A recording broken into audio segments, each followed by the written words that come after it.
মানুষ রয়েছে আমাদের সেন্টারে। তো দেখো প্রচুর মানুষ, কেমন লাগছে তোমরা সবাই জানে। এই যে দেখো ব্লগটা দেখো, 12টা রাইড বেজে গেছে। Happy new year, happy new year. Shrabani আয়, happy new year, happy new year.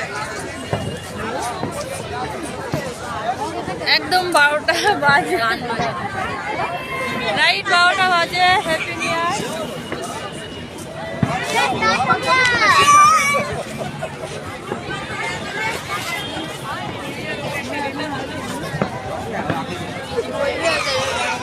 তো সবাইকে জানাই নতুন বছরের অনেক অনেক ভালোবাসা, অনেক অনেক শুভেচ্ছা জানাই। সবাই নতুন বছরে ভালো ভালো থেকো আর সবাইকে ভালো রেখো, এটাই বলবো। আর এবার থেকে কোনো দুঃখ নেই, কষ্ট নেই, সবসময় হ্যাপি থাকবো। ঠিক আছে, তো চলো বাই।